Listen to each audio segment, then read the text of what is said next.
ऐसे तो नीट के एग्जाम में इतनी सख्ती दिखाते हैं ये लोग कि एक और अगर कोई बच्ची 5 मिनट देरी से पहुंच रही है, 1 मिनट देरी से पहुंच रही है, तो उसे एग्जाम देने से इनकार कर दिया जाता है। और दूसरी ओर इन्हीं के मैनेजमेंट का ये हाल है कि एक छात्रा ने 3 घंटे तक मोबाइल फोन का यूज किया, पूरा एग्जाम दे दिया और ये लोग पकड़ तक नहीं पाए उसे। जी हाँ, कल नीट का एग्जाम हुआ है, रीपेपर हुआ है। 40 दिन बाद बच्चों को फिर से मौका मिला है एग्जाम देने का।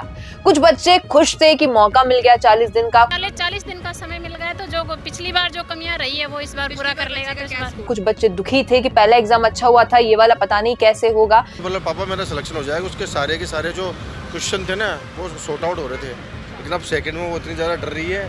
लेकिन इसी बीच ये आप देखिए, विनायका जो कि जयपुर के ही थोड़े पास में है, यहाँ पर राजकीय सीनियर सेकेंडरी स्कूल के नीट यूजी 2026 के परीक्षा केंद्र में सुरक्षा बैरियर को तोड़ते हुए एक छात्रा मोबाइल लेकर परीक्षा हॉल में पहुंच गई। हैरानी हो रही है सुनकर और सोचकर, क्योंकि कल मैं गई थी कई सेंटर्स पे, देखा था मैंने, पूरा प्रोसीजर था, चेकिंग हो रही थी, मशीन्स लगी हुई थी, पूरा टेस्टिंग किया जा रहा था। उसके बाद बच्ची के पास फोन है, ये किसी को कैसे नहीं पता चला। परीक्षा खत्म होने से 15 मिनट पहले फोटो खींचते हुए पकड़ी गई। मोबाइल में नीट पेपर के फोटो मिले, हालांकि जैमर के कारण पेपर बाहर नहीं भेजा जा सका, यानी वो उस पेपर को फोटो क्लिक करके बाहर भी नहीं भेज सकती थी क्योंकि अंदर जैमर लगा था। काफी सारी चीजें हो सकती है। इधर छात्रा ने पुलिस पूछताछ में कहा कि एआई से उत्तर ढूंढने के लिए मोबाइल लाई थी। विनायका थाने में छात्रा और वीक्षक पार्वती देवी, सुशीला देवी और केंद्र अधीक्षक अलका गर्ग सहित अन्य कर्मचारियों से देर रात तक पूछताछ जारी रही थी। छात्रा को गिरफ्तार कर लिया और ये उसका तीसरा अटेम्प्ट था, ये बात भी सामने आ रही है। लेकिन सबसे पहली चीज आप सोचिए कि मशीन्स होती है जो डिटेक्ट करती है, मेटल डिटेक्टिंग मशीन्स होती है, वहां पर जब छात्रा से पूछा गया कि क्या डिटेक्ट हो रहा है तो उसने क्लियरली कह दिया कि जो अंडरगारमेंट्स में हुक यूज किए जाते हैं वो डिटेक्ट हो रहे हैं, उसके बीप का साउंड आ रहा है। अब ये तो बहुत कॉमन सी बात है कि हर बच्ची, हर जो छात्रा है वो कुछ ना कुछ ऐसा पहन के आ रही होगी, उसके अंडरगारमेंट में हो सकता है वैसा मेटल डिटेक्टिंग वाला हुक डिटेक्ट हो जाए, लेकिन उस बच्ची को इतना इजीली छोड़ दिया गया। फोन था उसके पास, वो अपने कपड़ों के अंदर छुपा कर ले जा रही थी, इस बात का अंदाजा किसी को भी नहीं लगा। और तो और क्योंकि अंदर जैमर लगे होंगे तो हो सकता है नेट नहीं चलेगा, लेकिन वो बच्ची एआई से पूछेगी कैसे, इस बात पर किसी ने विचार किया या नहीं किया है।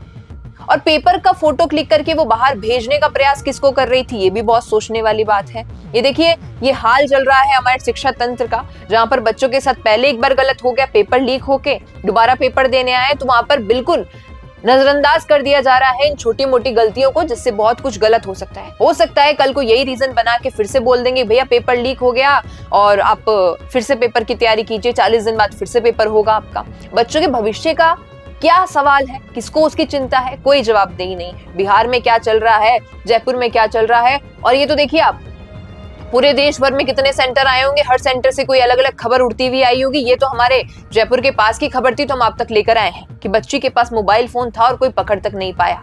अंत में जाके 15 मिनट पहले वो पकड़ी गई। क्या कुछ कहेंगे आप इस पर, लिखिएगा कमेंट। बेहतरीन पॉडकास्ट सेटअप्स, शानदार चैनल रीच, जबरदस्त सोशल मीडिया प्रेजेंस के साथ द फैक्ट इंडिया के जरिए बढ़ाइए अपना व्यापार। न्यूज वीडियोस में एल बेंट हो या फिर हर न्यूज की शुरुआत में हो आपके एड्स, फेसबुक पर आपके बिजनेस प्रमोशन वीडियोस और ग्राफिक्स हो, या फिर इंस्टाग्राम पर कोलैबोरेशन के साथ रील्स, सब कुछ मिलेगा आपको द फैक्ट इंडिया पर। तो आज ही डीएम करें इंस्टाग्राम पर, व्हाट्सएप के नंबरों पर मैसेज करें और अपने व्यापार को दें ऑर्गेनिक प्रमोशंस की ताकत, सिर्फ द फैक्ट इंडिया न्यूज के साथ।